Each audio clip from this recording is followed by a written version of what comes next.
జన విజ్ఞాన వేదికతో జనాల్లో విజ్ఞానాన్ని నింపుతున్న టీవీ రావు గారు మన మధ్య ఉన్నారు. Welcome to hot seat TV Rao గారు. టీవీ రావు గారు, మీరు ఈ జన విజ్ఞాన వేదిక జాతీయ ప్రధాన కార్యదర్శిగా ఉన్నారు. మీరు ఆల్రెడీ గవర్నమెంట్ ఎంప్లాయీగా కూడా ఉన్నారు. అసలు మీరు ఈ జనాల్ని విజ్ఞానవంతులు చేయడం కోసం ఎందుకు అసలు ఈ కంకణం కట్టుకున్నారు? కారణం ఏంటి? చిన్నప్పటి నుంచి అసలు మీరు ఎలాంటి భావాలతో పెరిగారు ఏంటండి? మొట్టమొదట జన విజ్ఞాన వేదికలో చేయడానికి గల కారణాలు, దానికంటే ముందు హేతువాద సంఘంలో పనిచేయటం, దానికంటే ముందు హేతువాద సంఘంలోకి రావటానికంటే ముందు బేసిక్గా భావనలు అనేవి, అంటే నాకు ఈ భావనలకి అట్రాక్ట్ కావడానికి, ఇటువంటి సేవా కార్యక్రమాలకి అట్రాక్ట్ కావడానికి, మిగతా వాళ్ళు రాలేకపోవడానికి కారణాలు ఏమై ఉంటాయి అనేది వెతుక్కుంటే, అది చిన్నప్పటి నుంచి మా నాన్నగారు మాకు కలిగించిన భావనలు. అంటే ఇంట్లో ఎప్పుడు కూడా అందరూ సమానం అనే భావన ఒకటి. ఎవరు వచ్చినా, అంటే మన ఇంటికి అనేక వృత్తుల వాళ్ళు రావటం అనేది జరుగుతూ ఉంటుంది. ఇంట్లో పనిచేసే వాళ్ళని కూడా వాళ్ళని పేరు పెట్టి పిలవటమే కానీ మామూలుగా వాళ్ళని పనోడనో లేకపోతే చాకలనో మంగళనో పిలవటం అనేది ఉండేది కాదు. ఇంట్లో పనిచేసే అమ్మాయి చిన్నదైతే చెల్లెనో లేకపోతే పెద్ద అయితే అక్కనో అనాల్సిందే, కానీ ఎక్కడైనా తేడాగా వాళ్ళని మనం మా ఇంట్లో పని చేస్తుందని చెప్తే మాకు తన్నులు ఉండేవి. అట్లాంటి సందర్భాలు చాలాసార్లు జరిగినాయి. అంటే ఎవరో అడగటం, మీ చెల్లులా అని అడిగితే, కాదు మా ఇంట్లో పని అమ్మాయి అని చెప్తే, అది ఇంట్లో తెలిసిందంటే చాలు, అది అట్లా చెప్పనిచ్చేవాళ్ళు కాదు. అంటే మీ ఫాదర్ దగ్గర నుంచి? మా నాన్నగారు చేసిన పని. విలేజ్లోనే? అంటే ఆయన వెటర్నరీ డాక్టరు. ఆయనకి ఎక్కడి నుంచి వచ్చినాయో అంత తెలియదు, కానీ ఆయనకున్న ఫ్రెండ్స్ వీళ్ళందరూ కూడా కొంత విప్లవ సాహిత్యం అంతా మా ఇంట్లో ఉండేది. కానీ ఈయనకి అంత ఉందా లేదా అని మనకు అప్పుడు తెలియదు. కానీ మమ్మల్ని మాత్రం ఇటువంటి విషయాల్లో ఊళ్ళో కూడా గ్రామంలో కూడా అందరినీ సమానంగా చూడటం అనేది ఆయన దగ్గర నుంచి వచ్చింది. బహుశా అదే ఈ పునాదికి హేతువాద సంఘం వైపు వెళ్ళటానికి, అది కూడా హేతువాద సంఘం వైపు కూడా ఇంజనీరింగ్ చదివేటప్పుడు బలవంతంగా ఒక మెంబర్షిప్ జాయిన్ చేయటం అనేది, కొంతమంది వచ్చి షెల్ఫ్లో ఉన్న డబ్బులు తీసుకుని మెంబర్షిప్ రాసి వెళ్ళిపోవడం. ఎవరైనా వచ్చి నన్ను ఏంట్రా నువ్వు హేతువాదివా అని అడిగితే, హేతువాది అంటే అదేదో తప్పేమో అనుకుని, కాదు నేను కాదు, వాళ్ళు బలవంతంగా రాశారని 2 రోజులు చెప్పా. ఆ తర్వాత వచ్చింది అసలు హేతువాది అంటే ఏంటో కనుక్కుందామని.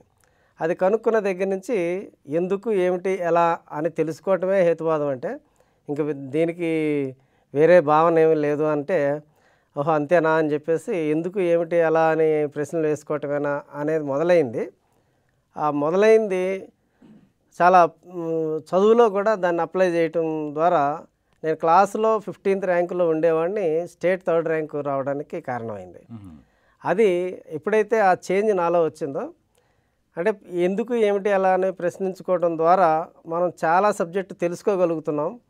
ఏది కూడా పూర్తిగా అర్థమయ్యే వరకు కూడా దాన్ని ప్రశ్నలు వేసుకుంటూ అనాలిసిస్ చేసుకుంటూ రాసుకుంటూ పోవడం మూలంగా ఏ విద్యార్థి అయినా సరే డెఫినెట్గా మనం కార్పొరేట్ స్కూల్స్లో చదివించాల్సిన అవసరం లేకుండా పల్లెటూరుల నుంచి వచ్చినా కూడా మాలాంటి వాళ్ళు ఎలాగైతే పైకి వచ్చారో ఆ విధంగా ఈ చదువుకి ఈ ఎందుకు ఏమిటి ఎలా అని ప్రశ్నించుకోవటం అనేది అన్ని రంగాల్లోనూ ఉపయోగపడుతుంది. అది నాకు మొత్తం జీవితాన్నే మార్చేసింది. ఆ రకంగా మార్చుకుంటూ వచ్చిన తర్వాత నాకు ఉద్యోగంలో జాయిన్ అయిన తర్వాత జన విజ్ఞాన వేదిక పరిచయం అవటం, అది సిపిఎం పార్టీ ద్వారా. అంటే మీరు కాలేజీ రోజుల్లోనే, కాలేజీ చదివేప్పుడు కూడా మీరు ఇది హేతువాదిగానే ఉన్నారు? అవును. అంటే మీరు మీ ఊహ తెలిసినప్పటి నుంచి అట్లా ఉన్నారా లేదా మధ్యలో చేంజ్ అయ్యారు? ఇది 16 years ఏజ్లో మారాను నేను. 16 సంవత్సరాలు ఏదంటే మీరు 10th క్లాస్ అయ్యి ఇంటర్మీడియట్ అయ్యారు. అంతే అండి. అప్పటి వరకు మీరు ఇంతకుముందు చిన్నప్పుడు మీరు ఇట్లా ఈ టెంపుల్స్కి వెళ్ళటం టెంపుల్స్కి ఏంటి, నేను ఇంజనీరింగ్లో జాయిన్ అయ్యేటప్పటికి కూడా ప్రతి గుడికి వెళ్ళేవాడిని. గుడిలో సాష్టాంగ నమస్కారాలు చేయటం అనేది ఉండేది. పొర్లి దండాలు పెట్టడం అనేది కూడా ఉండేది. అంత భక్తి ఉండేది. అది ఎందుకంటే అది గోదావరి జిల్లాలో ఉండే ఒక ప్రభావం. ఎక్కువగా గుళ్ళకి వెళ్ళటం అనేది మా అమ్మగారి దగ్గర నుంచి వచ్చిందే. అది ఉండేది. ఎప్పుడైతే ఎందుకు ఏమిటి అలా అని ప్రశ్నించుకుంటామో మొదలైందో ఆ సమయంలోనే కత్తి పద్మారావు గారు హేతువాద సంఘం రాష్ట్ర అధ్యక్షుడిగా ఉన్నారు. ఆయన క్యాసెట్ ఒకటి ఎవరో తీసుకొచ్చి ఇవ్వటం, అది విన్న తర్వాత ఇంకా చాలా చేంజ్ రావటం, అది ఎందుకు ఏమిటి ఎలా అనేది అన్ని యాంగిల్స్లో, అంటే ఆఖరికి కులం అనే దాని మీద ఆయన ప్రశ్నలు చాలా బాగున్నాయి. కులం అనేది కానీ దేవుడు అనేది కానీ ఇట్లాంటి వాటి మీద ఆయన వేసిన ప్రశ్నలకి ఓహో ఇక్కడ ఏదో తెలుసుకోవాల్సింది చాలా ఉంది అని. అంటే అప్పటికి తెలిసిన కొన్ని మనకి ప్రకృతిలో కనిపించే విషయాల మీద ప్రశ్నలు వేసుకుంటమే కాదు, సమాజంలో కులం అనేది మనకు చిన్నప్పటి నుంచి తెలియంది. అప్పుడు దాని గురించి ఆయన చెప్తున్న వివరాలు చూస్తే ఓహో కులం పేరుతో చాలామంది అణగదొక్కబడి ఊరికి చివర వాళ్ళని ఉంచి వాళ్ళని ఏ విధంగా మనం ఇల్ట్రీట్ చేస్తున్నాం అనే విషయాలు ఆ తర్వాత తెలిసింది. చిన్నప్పటి నుంచి చాలా విషయాలు మనకి కులం పేరుతో తెలిసినవి లేవు. ఎందుకంటే ఇంట్లో కూడా ఇప్పుడు కులం గురించి చెప్పలేదు. దాని గురించి అదొక ఈవిల్గా ఉంది సమాజంలో. అదొక దాని పట్ల కొంతమంది అగ్రవర్ణాలని, కొంతమంది అణగారిన వర్గాలనే భావన అంతకుముందు తెలిసేది కాదు. అది ఈ కత్తి పద్మారావు గారు క్యాసెట్లో హేతువాదం ద్వారా ఈ విధమైన భావనలు ప్రజల్లో ఉన్నాయి అని చెప్పడంతో అప్పుడు దాన్ని అబ్జర్వ్ చేయడం జరిగింది. అంటే కత్తి పద్మారావు గారి ద్వారా మీరు ఒక దీంట్లోకి ఆకర్షితులు. ఇంకా ఆయన ప్రత్యక్షంగా పరిచయం లేదు అసలు. ప్రత్యక్షంగా పరిచయం అయింది దాదాపు 25 సంవత్సరాల తర్వాత. నాకు హేతువాదం తెలిసిన 25 సంవత్సరాల తర్వాత కత్తి పద్మారావు గారికి తెలిసింది. అప్పటికి నేను రాష్ట్ర ప్రధాన కార్యదర్శిగా ఉన్న టైంలో ఆయనకి అప్పుడు చాలా ఆనందం కలిగింది. ఆయనకి ఎవరో చెప్పారు, ఆయన ఎప్పుడు చెప్పినా మీ గురించే చెప్తుంటాడండి, కానీ మీకు తెలియదు, మీ ద్వారానే ప్రభావితం అయినట్టు అని. ఎందుకంటే ఆయన రాష్ట్ర అధ్యక్షుడిగా ఉన్నప్పుడు హేతువాద లక్ష్మి అని జిల్లా అధ్యక్షురాలుగా ఉండేది ఆమె, ఇది వెస్ట్ గోదావరి. ఆవిడ ఇప్పుడు అవయవ దాన కార్యక్రమాల్లో ఇప్పుడు రాష్ట్ర స్థాయిలో చాలా పెద్ద ఎత్తున అవేర్నెస్ క్యాంపెయిన్ చేస్తున్నామే. హేతువాద లక్ష్మి అంటారు, గూడూరి లక్ష్మి ఆమె పేరు. ఇప్పుడు ఈ హేతువాద సంఘం అనేది ఈ రాష్ట్రంలో అంటే బలంగా పనిచేస్తుందంటారా, లేదంటే ఊరికి నామక వాస్తవం ఉందా? ఇప్పుడు ఏంటంటే హేతువాదం అనేది ఒక తీవ్రవాదం లాగా చాలామంది దాన్ని ఏంటంటే అది దేవుడు లేడు అంటారనే దగ్గర చాలామంది భయపడి దానికి దూరంగా ఉండటం. హేతువాద సంఘాలు కూడా పనిచేసిన విధానంలో కూడా పబ్లిక్కి అంటే హేతువాద సంఘాలు యాక్చువల్గా అట్లనే పనిచేస్తాయి. ఏది హేతువాదం చెప్పుకుంటూ హిందూ మతంలో ఉన్న లోపాలను కానీ, క్రిస్టియానిటీలో ఉన్న లోపాలు కానీ, ఇస్లాంలో ఉన్న లోపాలు కానీ వాళ్ళు ఎత్తి చూపడం అనేది జరుగుతూ ఉంటుంది. అంటే అన్ని మతాల్లో ఉన్న వాళ్ళ లోపాలు వాళ్ళు ఎత్తి చూపిస్తారు. డెఫినెట్గా అన్ని మతాల్లో ఉన్న లోపాలు చెప్తుంటారు. శాస్త్రీయ దృక్పథం మీద కూడా కాన్సన్ట్రేట్ చేస్తారు. నాస్తికత్వం అనేది ఇంక వేరు. దీనికంటే ఏంటంటే వాళ్ళు కంక్లూజన్ అంటే దేవుడు లేడు అని చెప్తారు. హేతువాదులు అది కాదు, దేవుడు లేడు అనే కంక్లూజన్తో ఉండేది నాస్తికులు. హేతువాదులు అనేవాళ్ళు ప్రశ్నించడం అనేది, అంటే రీజనింగ్, ప్రతిదానికి రీజన్ కావాలి. అంటే ఇప్పుడు నాస్తికులు వేరు, హేతువాదులు వేరు. నాస్తికులు అనేవాళ్ళు డైరెక్ట్గా వాళ్ళ కంక్లూజన్కి వచ్చేసారు, దేవుడు లేడనే చెప్తారు వాళ్ళు.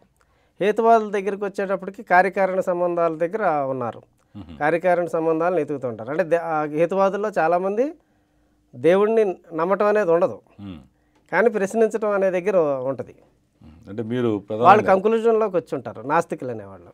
మీరు ప్రధానంగా చిన్నప్పటి నుంచి కూడా మీ ఫాదరు పెంపకం వల్ల కానీ మీ పరిసరాల్లో కూడా మీరు మీ ఇంట్లో ఉన్న అలవాట్లు, తర్వాత కత్తి పద్మారావు గారి ద్వారా మీరు అట్రాక్ట్ అవ్వటం, తర్వాత హేతువాద సంఘం, ఈ రకంగా మీరు పెరిగారు.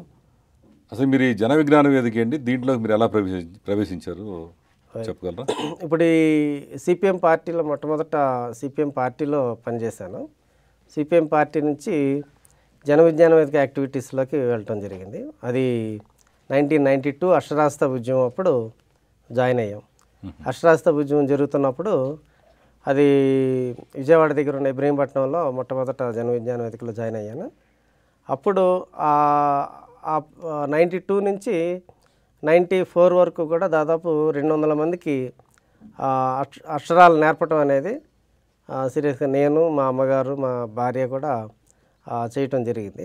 అందరూ కూడా మీ ఫ్యామిలీ అంతా అక్షరాస్యత ఉద్యమంలో ఇన్వాల్వ్ అయ్యారు. మదర్ ఎక్కువ కాలం చేశారు.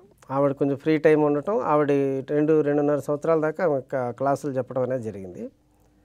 దానికి అక్కడ క్లాసులు చెప్పడం అనేది అక్కడ వీటీపీఎస్ కార్మికులు చాలామందికి రాయటం చదవటం వచ్చిన వాళ్ళకి ఉద్యోగాలు కన్ఫర్మ్ చేయటం అనేది జరిగింది. వాళ్ళు చాలా అంటే మేము చేసిన పని చాలా ఉపయోగపడింది వాళ్ళకి. వాళ్ళు చదవటం అనేది రాయటం చేయటం, తర్వాత వాళ్ళకి కొన్ని యాక్టివిటీస్ బాయిలర్ అటెండెంట్గా రావాలంటే పైకి ఎక్కి దిగటాలు ఆపరేషన్స్ కొన్ని వచ్చినాయి. వాళ్ళు ఈ చదువు కూడా వచ్చేటప్పటికి వాళ్ళకి కన్ఫర్మ్ అయింది, పెర్మనెంట్ చేశారు వాళ్ళకి. ఇది అచీవ్ అయింది. దాని తర్వాత వచ్చింది సారా వ్యతిరేక ఉద్యమం. అది కూడా మీ జన విజ్ఞాన వేదిక టేకప్ చేసింది. అంటే అది ఈ అక్షరాస్యత ఉద్యమంలో ఒక కథ చెప్పినప్పుడు అందులో ఒక పాఠం ఉంటుంది. ఆ పాఠం చెప్పినప్పుడు అది ఫస్ట్ నెల్లూరు జిల్లాలో వచ్చింది.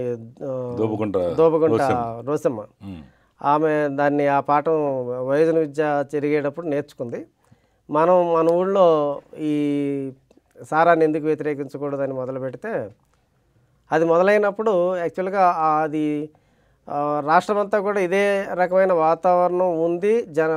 ఆడవాళ్ళకి కుటుంబాలు నాశనం అవుతున్నాయని వాళ్ళు దీని మీద పోరాటం చేయాలని అనుకున్నా అదేంటంటే అక్కడ నెల్లూరులో స్టార్ట్ అయిన ఉద్యమం అది కోవూరు మండలంలో వాళ్ళ యొక్క ధర్నాకి వెళ్తున్నప్పుడు ఆ ఉద్యమాన్ని పట్టుకోవాల్సింది అంటే జన విజ్ఞాన వేదిక ఆధ్వర్యంలోనే నడుస్తుంది. కానీ రాజకీయ పార్టీలు టేకప్ చేయాలి. జన విజ్ఞాన వేదిక ఉద్యమాల్ని లీడ్ చేయడానికి అంత శక్తి సరిపోదు. ఎందుకంటే వయోజన విద్యా కార్యక్రమాలు అవేర్నెస్ క్యాంపెయిన్స్కే పరిమితం మేము. అంటే జనాలకి విషయాలు తెలియజేయటం వరకే కానీ వాళ్ళని లీడ్ చేయడం అనే పాత్ర ఉండేది కాదు. కానీ అనుకోకుండా రాజకీయ పార్టీలు స్పందించబోయేటప్పటికి జన విజ్ఞాన వేదిక టేకప్ చేయటం అది కొంచెం పెద్దదవుతున్న టైంలో ఎన్టీ రామారావు గారు ఆయన చెన్నై నుంచి అప్పుడు ప్రతిపక్షంలో ఉండటం, ఆయన చెన్నై నుంచి ఇటు నెల్లూరు వైపు కారులో వస్తుండగా ఈ ఆడవాళ్ళందరూ ట్రాక్టర్లు ధర్నాకి వెళ్తుంటే ఎక్కడికి వెళ్తున్నారు ఏంటని అడిగి ఇట్లా వెళ్తున్నాము మా ఊరికి సారా బాధ ఎక్కువైపోయింది అని చెప్తే ఆయన ఈ ట్రాక్టర్ల కంటే ముందు కోవూరు మండల ఆఫీస్కి ముందే వెళ్ళిపోయి అక్కడ పైన నుంచుని ఈ వీళ్ళందరినీ అడ్రస్ చేసి మొదలుపెట్టింది. అప్పుడు అది హైలైట్ అయింది. ఇప్పుడు ఈ రోసమ్మ ఆమె కూడా మీ వేదిక నుంచి వచ్చినామే, జన విజ్ఞాన వేదిక వయోజన విద్యా కార్యక్రమం నుంచి వచ్చినామే. మిమ్మల్ని ఒకవేళ డిస్కరేజ్ చేయకపోయినా ఎప్పుడన్నా మీరు మంచి కార్యక్రమాలు చేస్తున్నారు రావు గారు మీరని అప్రిషియేట్ చేశారు ఎవరన్నా మిమ్మల్ని? అప్రిషియేషన్ అనేది మనల్ని కలిసినప్పుడు డెఫినెట్గా చేస్తున్నారు. ఇప్పుడు అప్రిషియేషన్ అనేది ఇంకో రకంగా కూడా ఉంటుంది. మీకు ఇప్పుడు సారా వ్యతిరేక ఉద్యమం చేసాం, అది ఉపయోగించుకుని అధికారంలోకి వచ్చింది అప్పుడు ఎన్టీ రామారావు గారి నాయకత్వంలో ఉన్న తెలుగుదేశం. తర్వాత ప్రజల వద్దకు పాలన జన్మభూమి చేశారే, దానికంటే ముందు హమారా దేశ్ అని చెప్పి దేశవ్యాప్తంగా జరుగుతున్న కార్యక్రమం ఆంధ్రప్రదేశ్లో చేశాం. అదేంటంటే నీ గ్రామాన్ని తెలుసుకో గ్రామాన్ని మార్చుకో అనే టైటిల్ మీద ఆంధ్రప్రదేశ్లో జరిగిన కార్యక్రమాలు మొత్తం అన్నీ కూడా హెల్త్, ఎడ్యుకేషను అన్ని రంగాల్లో చేసిన కార్యక్రమాలన్నీ కూడా దాన్ని మార్చుకుని సింబల్ కూడా హమారా దేశ్ సింబల్లో దాన్నే జన్మభూమి సింబల్గా మార్చుకున్నారు. అంటే అందులో 4 వ్యక్తులు ఉంటే దాన్ని 8 కింద చేసుకున్నారు. అలాగే కార్యక్రమాలన్నీ కూడా జన్మభూమి కింద పేరు మార్చుకున్నారు. అంటే చేశారు. అంటే ఈ జన విజ్ఞాన వేదిక చేసిన కార్యక్రమాలని ఈ కలెక్టర్ల దగ్గర నుండి చూసి దానిని మనం చేద్దాము అనేది ప్రభుత్వానికి వచ్చి ఐఏఎస్ ఆఫీసర్ల ద్వారా ఆ స్కీమ్ని ఆ రకంగా మార్చుకోవడం, అది చంద్రబాబు నాయుడు గారు 99లో 2000లో మరలా పోటీ చేసి గెలవడానికి ఉపయోగపడింది. కాబట్టి ఇటువంటి జన్మభూమి కార్యక్రమాలు మళ్ళీ 2004కి వచ్చేటప్పటికి ఎలక్షన్స్లో మరలా ఒక మార్పు ఏంటంటే అప్పటికి విద్యుత్ సమస్య వచ్చింది. అప్పుడు ఉచిత విద్యుత్ గురించి తయారు చేసింది కూడా జన విజ్ఞాన వేదికే. జన విజ్ఞాన వేదిక అది తయారు చేసి 2002లో ప్రతిపక్షంలో ఉన్న రాజశేఖర రెడ్డి గారికి, కేసీఆర్ గారికి ఇద్దరికి ఇవ్వడం జరిగింది. అప్పుడు 2001లో తెలంగాణ రాష్ట్ర సమితి స్టార్ట్ అయింది. రాజశేఖర రెడ్డి గారు ఆయన నడిపిస్తూ ఉన్నారు కాంగ్రెస్ పార్టీని. అప్పుడు ఆ టైంలో ఏంటంటే ఈ ఉచిత విద్యుత్ అనేది కూడా మాకు ఎందుకు ఐడియా వచ్చింది, ఈ జన విజ్ఞాన వేదిక విద్యుత్ ఉద్యోగులతో కలిసి పనిచేయడం అనేది జరుగుతూ ఉంది. అప్పుడు అది ఇంచుమించు 99 నుంచి పనిచేస్తున్నప్పుడు అనేక విషయాలు విద్యుత్ ఉద్యోగుల ద్వారా జన విజ్ఞాన వేదిక సమాచారాన్ని చెప్తున్నప్పుడు దాని మీద కొత్తగా చాలా విషయాలు ప్రజలకు అర్థమయ్యేట్టు, ఇంజనీర్లకు కూడా అర్థమయ్యేట్టు చక్కగా తయారు చేసి ఇవ్వడంతో ఉద్యమం అనేది చాలా పెద్ద ఎత్తున 2002కి వచ్చేటప్పటికి పెద్ద ఉద్యమంగా మారి అది బషీర్బాగ్ కాల్పుల దాకా వెళ్ళటం అనేది జరిగింది. అంత ఉద్యమాన్ని మొట్టమొదటి విత్తనం వేసింది విద్యుత్ ఉద్యోగుల ద్వారా, జన విజ్ఞానం మీద కలిసి పనిచేయడం ద్వారా వచ్చింది. ఈ ఉచిత విద్యుత్ ఐడియాని తయారు చేసుకుని గుంటూరులో ఒక బహిరంగ సభ చేస్తున్నప్పుడు రాజశేఖర రెడ్డి గారు అక్కడ తిరుగుతూ ఉన్నప్పుడు రాజశేఖర రెడ్డి గారిని, రోసయ్య గారిని మా వేదిక మీదకి పిలిచి ఈ డాక్యుమెంట్ ఇవ్వడం జరిగింది. దాన్ని యాక్చువల్గా అయితే అంత ముందు కూడా వాళ్ళు ఈ ఉచిత విద్యుత్తు అనేది ఒక కాన్సెప్ట్ వాళ్ళకు కూడా మైండ్లో ఉంది. ఎవరికి రాజశేఖర రెడ్డి గారి దగ్గర సోమయాజులు గారు వాళ్ళు వీళ్ళంతా ప్లాన్ చేసుకుంటున్నారని తెలిసింది. కానీ మాకు తెలియదు, మాకు ఆ విషయం తెలియదు. మేమేంటంటే విద్యుత్ ఉద్యోగులు స్ట్రైక్ చేసి ఎంత చేసినా మొత్తం ఉద్యమం కొంత దూరమే తీసుకెళ్ళగలిగాం, ప్రైవేటైజేషన్ ఆపలేకపోయాము అనే దీంతో ప్రజల్లోకి వెళ్ళాలి. ప్రజల్లో ఫస్ట్ ఎవరి దగ్గరికి వెళ్ళాలంటే రైతుల దగ్గరికి వెళ్ళాలి. రైతులు ఏ విధంగా వాళ్ళ సమస్యలు ఉన్నాయో చూద్దామని చెప్పి ఆ పరిశీలన చేసినప్పుడు మెట్ట రైతులకి బోరు వాళ్ళే వేసుకుని మోటార్ వాళ్ళే పెట్టుకుని కరెంటు బిల్లు కూడా కట్టడం అనేది సాధ్యం కాని పని కాబట్టి వాళ్ళని మీరు మాకు కరెంట్ అన్నా ఉచితంగా ఇవ్వండి, లేకపోతే నీళ్ళు అన్నా ఇవ్వండి. డ్యామ్ కింద రైతులకేమో నీళ్లు ఎకరానికి 250 తీసుకుని ఇస్తున్నారు, మాకేమో చాలా అవుతుంది. కరెంటు బోరు పని చేయకపోతే మళ్ళీ బోర్ వేసుకుని ఇన్ని పనులు చేసుకోవాల్సి వస్తుంది, ఇస్తారా ఎవరా అనేది ఆ కాన్సెప్ట్ని తీసుకెళ్ళినప్పుడు అది విద్యుత్ ఉద్యోగులు వాళ్ళ ఉద్యోగ ప్రైవేటైజ్ కాకుండా ఉండడం కోసం వచ్చిన ఆలోచన ఉచిత విద్యుత్తు. అది అప్పటికి 270 కోట్లే ఖర్చు విద్యుత్తును ఉచితంగా ఇవ్వడం అనేది. ఇప్పుడైతే 5,000 కోట్ల దాకా పెరిగింది. అంటే ఇప్పుడు మీ ప్రభావం వల్ల 5,000 కోట్లు, మా ప్రభావం వల్ల 5,000 కోట్లు ప్రభుత్వానికి భారం అయినా దాదాపు ఒక 30,000 కోట్ల రూపాయలు వ్యవసాయం జరుగుతుంది. అంటే వ్యవసాయం ఉత్పత్తులు అంటే మీకు ఎప్పుడైతే విద్యుత్తు భారం అనుకుంటే గ్రామాన్ని రైతు వదిలేసి వ్యవసాయం చేయకుండా పట్టణానికి వచ్చాడంటే అనేక రకాల సమస్యలు పట్టణంలో మొదలవుతాయి. అంటే గ్రామాల్లో ఒక ఎకరం ఉన్న రైతు వదిలేస్తే ఏమవుతుందిలే అని అనుకుంటే కాదు, ఒక ఎకరం ఉన్న రైతు చుట్టూ ఇంకొక 6 పని చేస్తుంటారు. చేతి వృత్తుల వాళ్ళు కావచ్చు, దాంతో వ్యాపారం చేసేవాళ్ళు కావచ్చు, ఇక అనేక రకాల ఉత్పత్తులు ఆ గ్రామాల్లో అమ్ముకునే వాళ్ళు కావచ్చు. మొత్తానికి ఏంటంటే గ్రామంలో ఉండే రైతుల సంఖ్యను తీసుకుంటే వాళ్ళకి ఒక 6 రెట్లు పనిచేసేవాళ్ళు ఉంటారు. కాబట్టి కాన్సెప్ట్ ఎప్పుడు కూడా విద్యుత్తు ఉచితంగా ఇవ్వటం అనేది కాదు, ఇవ్వకపోతే వాళ్ళు ఏమైపోతారనే దగ్గర చూసుకుంటే టోటల్గా బిజినెస్ కూడా ఎవడో చేయలేడు. రైతులు బాగుంటేనో, రైతు కూలీలు బాగుంటేనో, వాళ్ళ ఆర్థిక పరిస్థితి బాగున్నప్పుడే వాళ్ళు ఏమైనా కొనుక్కుని తినగలరు, పని చేయగలరు. అసలు ఆ ట్రాన్సాక్షన్స్కే దూరం అయిపోయినప్పుడు బిజినెస్ ఉండదు, ఏముండదు. చాలామంది ఏమనుకుంటున్నారంటే ఉచితంగా ఇవ్వడం కరెక్ట్ కాదు అనుకుంటున్నారు. ఉచితంగా ఇవ్వకపోతే మొత్తం సొసైటీ నాశనం అయిపోద్ది. ఈ రకంగా రకరకాలుగా అంటే కొన్ని ప్రభుత్వాలను కూడా మీరు చేసే పనుల వలన ఉన్న ప్రభుత్వాలు మారిపోయి ప్రతిపక్షం వాళ్ళు మీ యొక్క సబ్జెక్ట్ని తీసుకుని అధికార పక్షానికి వస్తున్నారు. మీరు చెప్పేదాన్ని బట్టి వాళ్ళు అధికార పక్షానికి వచ్చిన తర్వాత ఏనాడైనా కానీ అప్పట్లో ఈ సారా ఉద్యమంతో మన రామారావు గారు కానీ రాజశేఖర రెడ్డి గారు విద్యుత్ దీంతో కానీ అధికారంలోకి వచ్చిన తర్వాత ఈ జన విజ్ఞాన వేదిక వాళ్ళు ఈ రకం మంచి కార్యక్రమాలు చేస్తున్నారు. కాబట్టి దీనికి ఏదైనా గవర్నమెంట్ నుంచి మనం సపోర్ట్ చేయాలన్నది ఎప్పుడన్నా ఉందా? అసలు ఆలోచించారు వాళ్ళు? లేదు, చేయరు. ఎందుకు చేయరంటే మీకు గవర్నమెంట్ స్కీమ్స్ చాలా వరకు కూడా చాలా డిపార్ట్మెంట్స్లో వాళ్ళ ఫండ్స్ అన్నీ కూడా వాళ్ళు 1,00,000 రూపాయలు ఇచ్చారంటే డెఫినెట్గా లంచం ఒక 20,000 నుంచి 50,000 వరకు లంచం తీసుకునే కార్యక్రమంలో ఉన్నారు. అందుకని స్కీమ్స్ ఏమన్నా ఇంప్లిమెంట్ చేయాలన్నప్పుడు తప్పనిసరి పరిస్థితిలో వీళ్ళు కాకపోతే ఇంకోళ్ళు చేయలేరు, వీళ్ళే చేస్తారు అనుకున్నప్పుడే పిలుస్తున్నారు. మా దగ్గర నుంచి ఏంటంటే లంచం అనేది వెళ్ళదు కాబట్టి మమ్మల్ని చాలా కార్యక్రమాలకు పిలవరు. ఎందుకంటే దాంట్లో షేర్ కావాలి అనుకునే దగ్గరే ప్రభుత్వ రంగ పథకాలన్నీ కూడా జరుగుతున్నాయి. అది ఏదైనా మనకి అవన్నీ చేయడానికి జన విజ్ఞాన వేదిక సిద్ధంగా ఉంది. కానీ మీటింగ్స్కి పిలవాలంటే పిలిచేటప్పుడు ఈ మధ్యకాలంలో అయితే దాదాపు 10 సంవత్సరాల నుంచి అయితే అసలు పిలవట్లేదు. అంతకుముందు కొంచెం యాక్టివిటీస్ ఎక్కువ ఉండేవి, వాలంటరీ ఆర్గనైజేషన్స్తో చేయించడం అనేది ఉండేది. అది చేసినప్పుడు అక్షరాస్యత ఉద్యమం అనేది పెద్దది. అసలు అక్షరాస్యత ఉద్యమం రాష్ట్రంలో స్టార్ట్ కాకముందు నుంచే మేము చేస్తూ ఉన్నాం స్వచ్ఛందంగా. మ్మ్. మేము మొట్టమొదటింది మేమే, తర్వాత రాష్ట్ర ప్రభుత్వాలు మొదలుపెట్టినాయి. ఈ ఈ కార్యక్రమాలు చేసేటప్పుడు ఫండ్స్ అనేవి చాలా పెద్ద ఎత్తున ఖర్చు పెడతారు. ఈ మధ్యకాలంలో ఈ జన విజ్ఞాన వేదిక వాళ్ళు ఒక్క పైసా లంచం ఇవ్వరని అనుకుంటున్నారో, లేకపోతే అవి ఏ విధంగా దోపిడీ చేయాలనుకుంటున్నారో మాకు తెలియదు. కానీ ప్రభుత్వ స్కీములు ఏదైనా అమలు చేసేటప్పుడు ఎన్జిఓస్కి ఇచ్చి చేసే వాటిల్లో మా ఇన్వాల్వ్మెంట్ అయితే ఈ మధ్యకాలంలో లేదు.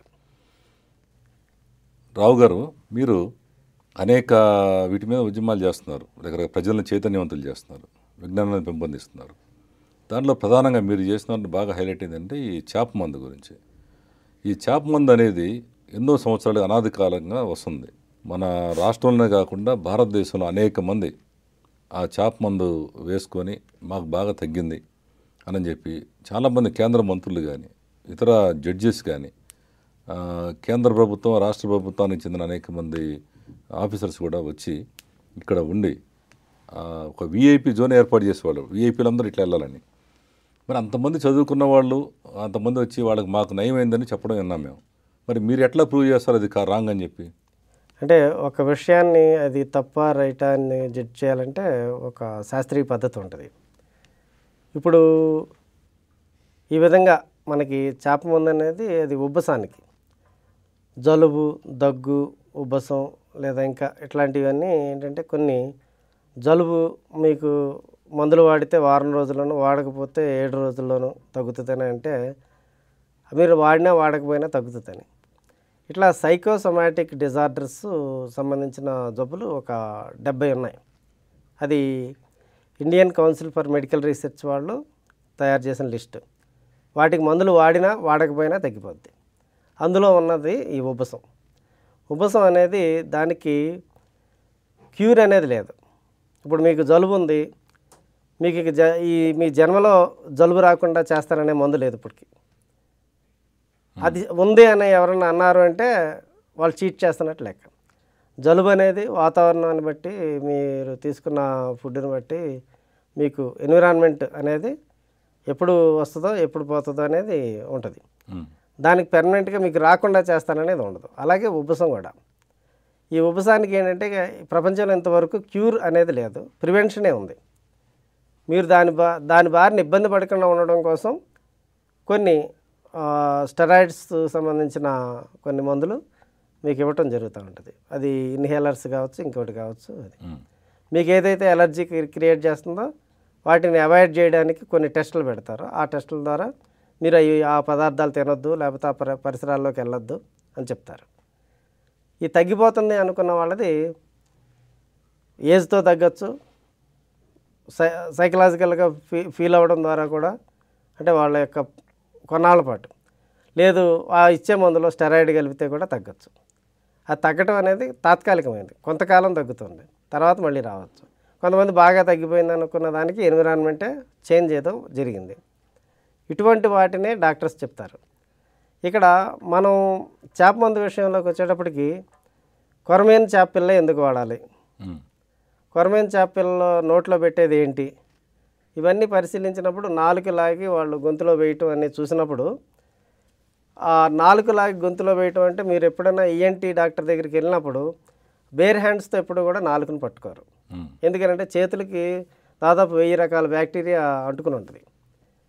ఏదైనా కూడా ఆ క్షణంలో అది లాలాజల సంబంధమైన జబ్బులు రావచ్చు. చేతికి అంటుకున్న బ్యాక్టీరియా లోపలికి వెళ్తే మనిషికి అనేక రకాల జబ్బులు వస్తాయి. కాబట్టి అలా పట్టుకోకూడదు, అది తప్పు ఫస్ట్. తర్వాత ఏం చేస్తున్నారు, వరుసలో లక్షల మంది అలా క్యూలో వస్తుంటే ఆ నాలుక లాగటం, నోట్లో తోయటం, మళ్ళీ చెయ్యి కడుక్కుంటూ ఉండదు. ఈఎన్టీ డాక్టరు సబ్బుతో కడుక్కోవటమో లేకపోతే స్టెరిలైజ్ చేసిన ఫోర్సెప్స్ యూజ్ చేసి అవన్నీ కూడా పక్కన పడేస్తారు, మళ్ళీ ఇంకోటి తెస్తారు. ఇక్కడ ఆ పద్ధతే లేదు. మొత్తం జనాలను లక్షల సంఖ్యలో క్యూలో నిలబెట్టి వీళ్ళు చేతులు కూడా కడుక్కోకుండా ఇష్టం వచ్చినట్టు వేస్తున్న విధానాన్ని సపోర్ట్ చేయడం అనేది కరెక్ట్ కాదు. అంటే ఇప్పుడు మీరు మందు కరెక్ట్ కాదంటున్నారా, లేదా విధానం వేసే విధానము కరెక్ట్ కాదు. అసలు ఆ మందు అసలు ఇంతవరకు ప్రపంచంలో ఆ మందే లేదు దానికి. అవును, ఇప్పుడు ఇది ఆయుర్వేదం, మన భారతదేశంలో ఆయుర్వేదం ఎంతో కాలం నుంచి ఉంది, ప్రాచీన కాలం నుంచి.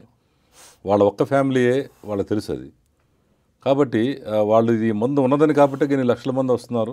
అదే ప్రభుత్వం కూడా ఏర్పాట్లు చేస్తుంది, లక్షల రూపాయలు ఖర్చు పెట్టి పోలీస్ సెక్యూరిటీ ఏర్పాటు చేస్తుంది. అదే ప్రభుత్వం ఏర్పాటు చేయాలంటే ఫస్ట్ బేస్ ఉండాలి వాళ్ళకి. ఆయుర్వేదం వాళ్ళని అడిగాం, ఆయుష్ డిపార్ట్మెంట్ వాళ్ళని అడిగాము, ఆయుర్వేదం వాళ్ళని అడిగాం. యూనివర్సిటీ ఉంది కదా వాళ్ళకి ఆ కాలేజ్ వాళ్ళని అడిగితే ఇది అసలు ఆయుర్వేదంలో లేదని చెప్పి. మరి వాళ్ళే చెప్పి గవర్నమెంట్కి దీన్ని ఆపించవచ్చు కదా, మరి మీరెందుకు స్పందిస్తున్నారు దాని మీద? వాళ్ళ మీద కేసు వేసాం కదా. ఆయుర్వేదం డిపార్ట్మెంట్ మీద వేసాం, హోమియోపతి డిపార్ట్మెంట్ మీద వేసాం, అలోపతి డిపార్ట్మెంట్ మీద వేసాం, చీఫ్ సెక్రటరీ మీద వేసాం, డ్రగ్ కంట్రోలర్ మీద వేసాం.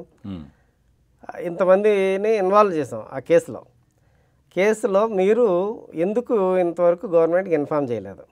ఒక్కొక్కరి దగ్గర అఫిడవిట్లు తీసుకున్నాం, వాళ్ళ రిప్లై తీసుకుని కోర్టులో వేసినప్పుడు వాళ్ళు ఏంటంటే ఈ డ్రగ్ కంట్రోలరు అలోపతి అయినేమో అది మాకు అసలు సంబంధం లేని మందు, అది ఆయుర్వేదం వాళ్ళు మా ఆయుర్వేదంలో ఎక్కడా చేప మందు లేదు.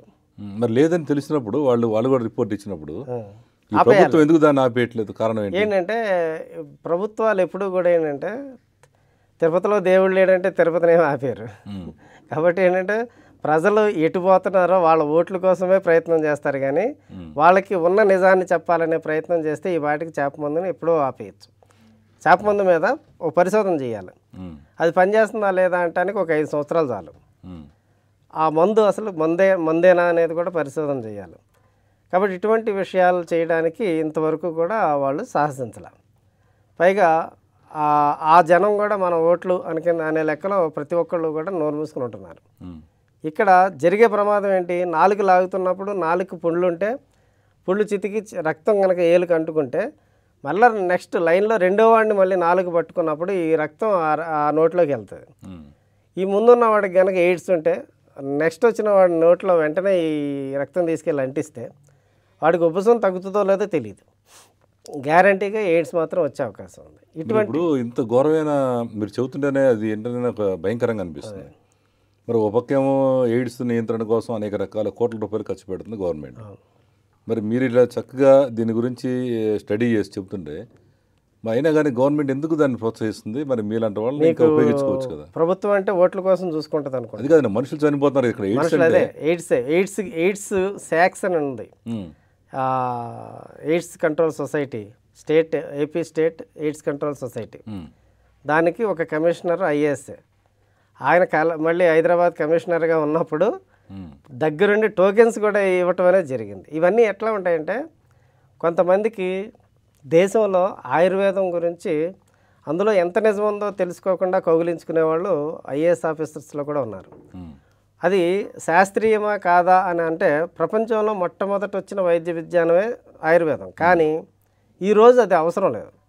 అందులో హెవీ మెటల్స్ ఉన్నాయి, దాంతో వైద్యం చేస్తే కిడ్నీలు పాడైపోయే అవకాశం ఉంది. ఇటువంటి విషయాలని స్పష్టంగా తెలుసుకోకుండా ఈరోజు ఇక ఆ ప్రాక్టీస్ అవసరం లేదు. ఆయుర్వేదం అనేది ఓ స్టడీ, దాని మీద రీసెర్చ్ ఫర్దర్గా కంటిన్యూ కావట్లా. అలోపతిలో జరిగిన ఆవిష్కరణలు ఆయుర్వేదంలో ఫర్దర్గా లేనప్పుడు ఆల్రెడీ ఆ వైద్యం ఏదైతే ఉందో ఆ వైద్యం అంతా కూడా మనకి సింపుల్గా వచ్చేసింది బయట. ఇప్పుడు అంటే నాటు పద్ధతిలో నడుస్తుంది అది. మీ దృష్టిలో ఆయుర్వేదం అనేది పనిచేయదు, ఇప్పుడు అవసరం లేదు. ఆయుర్వేదం అనేది అవసరం లేదా, పనిచేయదా? పనిచేయడం కాదు, సైడ్ ఎఫెక్ట్స్ ఉన్నాయి. రెండోది హోమియోపతి కూడా మందు కాదు. మరి ప్రస్తుతం మన రాష్ట్రాల్లో, తెలుగు రాష్ట్రాల్లో అత్యధికంగా ఈ రెండింటి మీద ప్రచారం జరుగుతుంది. ఈ గవర్నమెంట్ అధికారులు కూడా వాటిని ప్రోత్సహిస్తున్నారు. మరి దీని మీద మీ జన విజ్ఞాన వేదిక ఎలాంటి ఉద్యమం తీసుకోబోతుంది? ప్రస్తుతానికి ఏంటంటే కార్యకర్తలకి ఎడ్యుకేట్ చేయడం అనేది చేస్తూ ఉన్నాం. ఇది ఎందుకు ఈ విధంగా చేస్తున్నాం అనేది, ప్రజలు ఈ విధమైన జబ్బులతోటి అంటే ఈ ప్రైమరీ హెల్త్ కేర్ విషయంలో ప్రభుత్వం ప్రైమరీ హెల్త్ కేర్ విషయంలో ఈ ఆయుర్వేదము, నాటు వైద్యము, హోమియోపతి లేదా ఇంకేమైనా ప్రాణిక్ హీలింగు, రేకి, మ్యాగ్నెటోథెరపీ, అరోమా థెరపీ, ఆక్యుప్రెషర్ ఇట్లాంటి చాలా అంటే మీరు వైద్య విధానాలు చూస్తే పల్లెటూరుల నుంచి పట్టణాల వరకు కూడా మీకు ఒక 50 రకాల వైద్య విధానాలు కనిపిస్తుంటాయి. ఈ వైద్య విధానాల్లో ఏది కరెక్టు ఏది అని చూసుకునేంటే కొన్ని మతాలు ఒక క్రిస్టియానిటీ ఉందంటే స్టేజ్ మీదకి పిలిచి ప్రార్థన చేస్తే తగ్గిపోతుందని చూపిస్తుంటారు. అది వాళ్ళని చీట్ చేయటమే. అలాగే కొన్ని మతాల్లో ప్రసాదం ఇస్తే తగ్గిపోద్దని, విభూతి రాస్తే తగ్గిపోద్దని ఇట్లా చేసేవాళ్ళు బాబాలు వీళ్ళు కూడా ఉన్నారు. అలాగే ఇస్లాంలోకి వచ్చేటప్పటికి తాయెత్తులు కట్టేవాళ్ళు ఉంటారు. తాయెత్తులు కట్టడం, సాంబ్రాణితో పొగేసి మంత్రాలు వేయటం వాళ్ళకు కూడా ఉంది. ఇవన్నీ ఏంటంటే మనం క్వాక్స్ అంటాం. అంటే వీళ్ళు అసలు డాక్టర్లు కాదు, డాక్టర్లు కాకుండా మనుషులను ఏంటంటే వీళ్ళ యొక్క ప్రత్యామ్నాయ వైద్య విధానాల పేరుతో ప్రజల్ని మోసం చేయడం. అది ఇటువంటి వాటిని గవర్నమెంట్ గుర్తించినా కూడా యాక్షన్ తీసుకోకుండా ప్రజలు వెళ్తున్నారు కదా అని వదిలేస్తూ ఉన్నారు. ప్రజలు వెళ్తుంటారు. అంటే ఇటువంటి వైద్య విధానాల పట్ల ఆకర్షితులు అవ్వడానికి కారణం ఏంటంటే వాళ్ళు చెప్పే మాటలు. నీకు ఇంత కష్టమైన ప్రొసీజర్ ఉంటుంది వైద్యం అంటే ఎవరు, నీకు చిటికలో తగ్గిపోద్ది, నీకు ఎందుకు, నా మావాడు ఒకడు ఉన్నాడు పలానా అడవిలో ఉంటాడు, నువ్వు బస్సు వేసుకుని అక్కడి నుంచి నడిచెళ్ళి ఆ చెట్టు త్వరలో ఎక్కడో కూర్చుని ఉంటాడు, వాడి దగ్గర వాడు నూరిస్తాడు అంటే అటువంటి స్టోరీలు చాలా ఇంట్రెస్ట్. అటువంటి వాటికి మధ్యప్రదేశ్ అడవుల్లో ఆ మందులు తెచ్చుకోవడానికి వెళ్ళిన వాళ్ళు ఉన్నారు. మన అరకు రంపచోడవరం అడవుల్లోకి వెళ్ళిన వాళ్ళు ఉన్నారు. అవి తెచ్చుకున్న తర్వాత బాగా వ్యాధి ముదిరిపోయిన తర్వాత సూపర్ స్పెషాలిటీ హాస్పిటల్ అలోపతి వాళ్ళు తిమింగళాల్లాగా రెడీగా ఉంటారు. ఎందుకంటే వాడికి ఆనందం, వాళ్ళకి అందించరు. ఇవన్నీ ఉంటే బేసిక్గా ఎంబీబీఎస్ చదువుకుని ప్రాక్టీస్ పెట్టినోడికి ప్రాక్టీస్ ఉండదు, కానీ సూపర్ స్పెషాలిటీ వాడికి ప్రాక్టీస్ బాగా పెరుగుతుంది. ఎందుకంటే వీడు పైల్స్ ఉన్నవాడు ఏదో మందు రాసుకుంటూ ఉంటాడు, ఆడేదో ఆయుర్వేదం ఆకులు ఇస్తే అవి రాసుకుంటూ ఉంటాడు. తర్వాత అది ముదిరిపోయి క్యాన్సర్లోకి వెళ్ళిన తర్వాత ఇక ఆపరేషన్కి బసవతారకం హాస్పిటల్కో, ఒమేగా హాస్పిటల్లో, లేకపోతే నిమ్స్కో అక్కడ చేరతారు.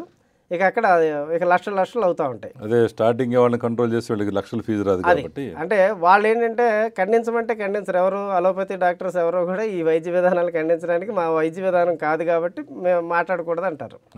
వాళ్ళకి ప్రాక్టీస్ బాగుంది. ఇప్పుడు ఇన్ని 50 రకాల వైద్య విధానాలు ఈ భారతదేశంలో ఉండటం అనేది, సూపర్ స్పెషాలిటీ మార్కెట్ అనేది అలోపతిలో చాలా పెద్ద మార్కెట్ అవ్వడం జరిగింది. దీని ఏంటంటే మనం ప్రచారం ఎంత చేసినా కూడా మూఢనమ్మకాలు అనేవి వైద్యంలో చాలా పెద్ద మూఢనమ్మకాలు. దాన్ని నేను వాడితే తగ్గిందండి అని చెప్పేవాళ్ళు సైంటిస్టులు కూడా ఉన్నారు. చేప మందు గురించి నాకు తగ్గిందండి, మా సాక్ష్యం అంటాడు, నాకు తగ్గింది, నా బామర్దికి తగ్గిందంటే కుదరదు. అది వైద్య విధానం, దాన్ని పరిశీలించే శాస్త్రీయ పద్ధతి ఉంటుంది. దాని ప్రకారమే టెస్టులు చేయాలి. టెస్టులు చేసినప్పుడు తగ్గితేనే అది, అంతేగాని ఆయనకి నాకు తగ్గిందంటే దాన్ని పరిశీలించాల్సిన విషయాలు అనేకం ఉంటాయి. అది ఎన్విరాన్మెంటల్ ఫ్యాక్టరా, ఆయన ఏజ్ ఫ్యాక్టరా, ఆయన కాన్స్టిట్యూషన్ ఏంటి, ఏం మారింది, ఆహారం నియమాలు ఏం మారినాయి అన్నీ చూడాల్సిందే. అట్లా సీక్రెట్గా మందులు ఇస్తారు. కొన్ని మందులు ఇస్తున్నామని చెప్పి ఆ మందు ఇవ్వకుండా వేరే మందు ఇస్తారు. వాళ్ళ రియాక్షన్ ఎట్లా ఉందో చూస్తారు. ఇవన్నీ ఏంటంటే సైకాలజీ కూడా దాని మీద ఉంటుంది కాబట్టి ఇది సైకోసమాటిక్గా రియల్గా ఆ జబ్బుకి రెస్పాండ్ అవుతున్నాడా లేదా అనేది ఉంటుంది. ఆ ప్రొసీజర్ కాకుండా మనం వైద్యం చేయటం అనే దగ్గరికి వచ్చేటప్పటికి ఇటువంటి మూఢనమ్మకాలు, ఇవి మూఢనమ్మకాలు హేతువాదులకు కూడా ఉంటాయి. వైద్యానికి సంబంధించిన మూఢనమ్మకాలు హేతువాదులకు కూడా ఉంటాయి. హేతువాదుల్లో ప్రకృతి వైద్యం చేయించుకునే వాళ్ళు ఉంటుంటారు. ఇవన్నీ ఏంటంటే అది కరెక్టా కాదా అనేది జడ్జి చేయడానికి శాస్త్రీయ పద్ధతి అనేది నేర్చుకోకుండా ఎవరు కూడా వెళ్ళకూడదు. ఈ వాస్తు, బాబాలు, చేతబళ్ళు ఇలాంటి వాటిపై టీవీ రావు గారితో చర్చించే ముందు ఇప్పుడు ఒక చిన్న విరామం.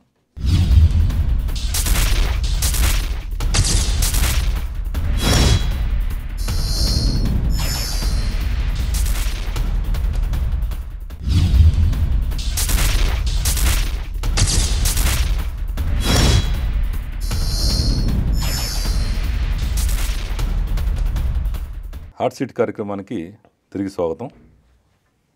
టీవీ రావు గారు, ఇప్పుడు మీరు అనేక ఈ సోషల్ యాక్టివిటీస్లో మీరు పాల్గొంటున్నారు. ముఖ్యంగా దాంట్లో ఈ ప్రజల్ని చైతన్యవంతం చేస్తున్నారు. మరి మీరేమో ఒక పక్కన ఇట్లా చైతన్యవంతం చేసుకుంటూ వెళ్తున్నారు జన విజ్ఞాన వేదిక ద్వారా. ఒకవైపు ఈ ప్రభుత్వంలో ఉన్న ఇంపార్టెంట్ పోస్టులు ఉన్నవాళ్ళు, అంటే ఇప్పుడు న్యాయమూర్తులు కావచ్చు, ఐఏఎస్లు, ఐపీఎస్లు, వీళ్ళందరూ మరి ఈ ఆయుర్వేద మందులు వాడటం కానీ, తర్వాత వీళ్ళు ఫలానా వాళ్ళు వాడారు అని వాళ్ళ అడ్వర్టైజ్మెంట్లు వేయటం కానీ, అట్లాగే కొంతమంది చూస్తున్నాం పేపర్లో ఈ విఐపీస్ పేరుతో వీళ్ళందరూ వెళ్తున్నారు. ఒక న్యాయమూర్తులు కావచ్చు, హైకోర్టు న్యాయమూర్తులు కానీ, సుప్రీంకోర్టు న్యాయమూర్తులు కానీ, ఈ ఫలానా గుడికి వెళ్తున్నారు అని చెప్పి గుడికి దర్శనానికి వచ్చారు అని పేపర్లో ఫోటోలు కూడా వేస్తున్నారు. డైలీ మనం చూస్తూనే ఉన్నాం. మరి ఈ మూఢనమ్మకాల ద్వారా మరి ఈ రకంగా ప్రజల్ని చైతన్యవంతం చేయాల్సిన వాళ్ళే ఈ రకంగా వెళుతున్నప్పుడు ఈ సామాన్య ప్రజలు ఎవరుతున్నారు, కామన్ మ్యాన్స్, అరే వాళ్ళే వెళ్తున్నారు కదా. ఓ పక్క వీళ్ళేమో ఈ టీవీ రావు గారు, ఈ పలానా సో వీళ్ళందరూ ఏమో ఇట్లా చెప్తున్నారు. మరి ఇంత పెద్దవాళ్ళు వెళ్తున్నారు కాబట్టి మేము కూడా వెళ్ళాలని భావన కలుగుతుంది కదా. దీని మీద మీరు ప్రత్యేకంగా మరి అలాంటి వాళ్ళకి ఎప్పుడన్నా మీరు ఒక ఇంటిమేట్ చేస్తారా, సరే ఇది చేయడం మీరు కరెక్ట్ కాదు, ఇది మూఢనమ్మకం అని ఎప్పుడన్నా చెప్పారా మీరు? లెటర్లు రాయటం జరిగింది. మనం ఏంటంటే ఇప్పుడు రాజ్యాంగం అనేది మనకి భారత రాజ్యాంగం సెక్యులర్. తర్వాత రాజ్యాంగంలో ఆర్టికల్ 51AH అనేది శాస్త్రీయ దృక్పథాన్ని, అంటే సామాన్య ప్రజానీకంలో శాస్త్రీయ దృక్పథాన్ని పెంపొందించమని ఉందండి. అంటే వాళ్ళలో మూఢనమ్మకాలు తొలగించమని, మూఢనమ్మకాలు పెంచమని ఎక్కడా లేదు. ఇక్కడ సెక్యులర్గా ఉండాలనేది మొట్టమొదటిది. సెక్యులర్గా ఉండడం అంటే ఒక అధికారి కానీ, రాజకీయంగా అధికారంలోకి వచ్చిన వాళ్ళు కానీ, ఈ పదవుల్లో ఉన్నవాళ్ళు, రాష్ట్రపతి దగ్గర నుంచి జ్యుడిషియరీలో ఉన్నవాళ్ళు కానీ అందరూ కూడా భారత రాజ్యాంగాన్ని అనుసరించి ప్రవర్తించాలి. సిటిజన్కి కూడా డైరెక్టివ్స్. వీటిలో ఎవరైతే ఈ పదవుల్లో ఉన్నారో వీళ్ళందరూ కూడా రాజ్యాంగానికి అనుగుణంగా ఉండాల్సింది పోయి వాళ్ళు గుళ్ళకి వెళ్ళటం కానీ, లేదా ఏ మతానికి సంబంధించిన వాళ్ళు ఆ మతానికి వెళ్ళటం అనేది బహిరంగంగా అనేది చెల్లదు. ఎందుకని వాళ్ళ ఇంట్లో వాళ్ళ వ్యక్తిగతంగా వాళ్ళకు ఉండే భక్తి కానీ ఏదైనా ఉంటే బహిరంగంగా కాకుండా చేసుకోవాల్సిందే. ఇప్పుడు బహిరంగ కాదు, వాళ్ళు ప్రభుత్వ ఖర్చులతో వెళ్తున్నారు. ఈ రోజున అదే గవర్నమెంట్ కార్లు వేసుకుని వెళ్తున్నారు, అట్లాగే ప్రభుత్వ లాంఛనాలతో వాళ్ళు స్వాగతం పలుకుతున్నారు. మరి ఇదంతా మరి మీరేం చేస్తారు మీరు సంస్థ? ఇప్పుడు దీనిని మనం చాలాసార్లు ఖండించడం జరిగింది. ప్రభుత్వం చేసే పనుల్లో వాళ్ళు వెళ్ళటమే కాకుండా వాళ్ళు చేస్తున్న పనులు ఏంటంటే అశాస్త్రీయమైన అంశాలని, అంటే వర్షాలు పడడానికి వరుణదేవుడు అని చెప్పి, ఇంకా ఏదైనా మంచి జరగడానికి యాగాలని చెప్పి, ఇట్లాంటివి కూడా ఈ ప్రభుత్వం టేకప్ చేయడానికి కూడా మనం చాలాసార్లు విమర్శించాం. అది దానికి శాస్త్రీయమైన ఆధారాలు ఉంటే చేయండి అన్నాం. కానీ అసలు ఆధారాలు లేని వాటిని చేసి already department of science and technology చేసిన ప్రయోగాల్లో విఫలమయ్యి వాళ్ళు ఇవి శాస్త్రీయమైనవి కాదని చెప్పిన తర్వాత కూడా ప్రభుత్వం చేయటాన్ని, అది కూడా ఒక ఐఏఎస్ ఆఫీసర్ ఆధ్వర్యంలో జరగటాన్ని ఖండించాం. ఎందుకంటే వాళ్ళు చాలా ఇట్లాంటి విషయాలే కాదు, ఈ మధ్యన ఐఏఎస్ ఐపీఎస్లు బాబాల కాళ్ళకి మొక్కటం అనేది, పుట్టపర్తి సత్యసాయిబాబా దగ్గర కూర్చోవడం అనేది ఒక రాష్ట్రపతి, ఇటువంటి విషయాలను కూడా ప్రజలు మీరు అనుకున్నట్టు రాష్ట్రపతి లాంటి వాడే పుట్టపర్తి సాయిబాబా కాళ్ళ దగ్గర కూర్చొని, అలాంటప్పుడు మరి మీరేమో ఇంత కష్టపడి ఒక సంవత్సరం అంతా ఒక 10,000 మందిని మార్చారు అనుకుందాం, మీ విజ్ఞానవంతులు చేశారు. ఒక్కసారి రాష్ట్రపతి వచ్చేసి సాయిబాబా కాళ్ళమే పడగానే ఈ 10,000 మందిలో 9,000 మంది జారిపోతున్నారు మళ్ళీ. మరి అంత రాష్ట్రపతి వచ్చాడు, వీళ్ళందరూ ఏదో చెప్తున్నారని చెప్పేసి, మరి దీని మీద మీరు అసలు ప్రధానంగా ఒక స్ట్రాంగ్ డిసిషన్ తీసుకోదలుచుకున్నారా? ఇప్పుడు రాష్ట్రపతి వెళ్తున్నాడు, అంత పెద్ద సైంటిస్ట్ కూడా ఆయనే వెళ్తుంటే మీరు చెప్పేది ఏంటి అనే దగ్గర ఆలోచిస్తున్నప్పుడు, అదే రాష్ట్రపతి ఆయన భార్యను రోజు కొడుతుంటే, ఆయన పుట్టపర్తి సాయిబాబా దగ్గరికి వెళ్తే ఆయన సైంటిస్టు రాష్ట్రపతి ఆయనే ఆ పని చేస్తుంటే మనం చేయకూడదా అని అనిపిస్తుంది కదా. అదే రాష్ట్రపతి రోజు పెళ్ళాన్ని కొడుతున్నాడు అనే విషయం తెలిస్తే మనం కూడా ఆయనే కొడుతున్నాడు కాబట్టి మనం కూడా పెళ్ళాన్ని కొట్టచ్చు అనేది తీసుకోలేం. ఎందుకంటే పూర్తిగా విరుద్ధమైనవి. ఆయన ఒక వెధవ పని చేస్తున్నాడా మంచి పని చేస్తున్నాడా అని జడ్జ్ చేసుకోవాలి ఫస్ట్. ఆయన శాస్త్రజ్ఞుడిగా ఒక అంశంలో చాలా బాగా కృషి చేసిన వ్యక్తిగా చూడటం, రాష్ట్రపతిగా మనకి ఒక మొదటి పౌరుడిగా ఉన్నాడనేది చూడటం, అదే వ్యక్తి చేసే అన్ని పనులు కూడా మనం యాక్సెప్ట్ చేయాల్సిన అవసరం లేదు. దానికి శాస్త్రీయ పద్ధతి కావాలంటున్నాం. ప్రశ్నించుకోవాలి, ప్రతిదీ కరెక్టా కాదా అని ఏ విషయాన్ని చూసినా కూడా ఒక 25 ప్రశ్నలు మన మైండ్లో రావాలి. ఏ ఆబ్జెక్ట్ని చూసినా సరే మనం ఒక 25 ప్రశ్నలు వేసుకున్నప్పుడు ఇటువంటివి కరెక్టా కాదా అని జడ్జ్ చేసుకోవడానికి మనం ఒక శాస్త్రీయ పద్ధతిని అలవాటు చేసుకోవాలి. చేసుకుంటే ఈ వ్యక్తి చేసింది కరెక్టా కాదా అని చెప్పగలం. కాబట్టి రాష్ట్రపతి అంతటి వాడు అక్కడికి వెళ్ళి కూర్చుంటున్నాడు అనేది యాక్సెప్ట్ చేయడానికి లేదు. ఈ మధ్యకాలంలో ఐఏఎస్ ఐపీఎస్ ఆఫీసర్లు కూడా ఆ పని చేయడం అనేది, ఐఏఎస్ ఐపీఎస్ అంటే దేశంలో పెద్ద తలకాయల కింద మనం డిసైడ్ చేసి తీసుకున్నాం. అంతకంటే టెస్ట్ లేదు. ఇంకా అంటే బాగా చదువుకున్న వాళ్ళు పోటీ పరీక్షలు ఇంటర్వ్యూస్లో కానీ నెగ్గుకుని వచ్చిన వాళ్ళు ఇప్పుడు ఆలోచించడం మానేశారు. వాళ్ళలో శాస్త్రీయ దృక్పథం పోయింది.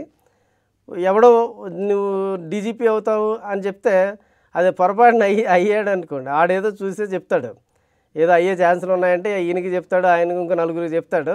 అయిన తర్వాత అసలు ఈయన చెప్పకపోతే నాకు అసలు అయ్యేది కాదు, పలానా యజ్ఞం చేయించాడు, నేను డీజీపీ అయ్యానని చెప్పి ఆయన వెళ్ళి వాళ్ళ కాళ్ళ దగ్గర పట్టడంతో వాడు పెద్ద హీరో అయిపోతున్నాడు. యాక్చువల్గా మోసం చేస్తున్నాడు. నిజంగా అట్లా జాతకాలు చెప్పేవాడు ఉంటే రమ్మంటున్నాం మేము.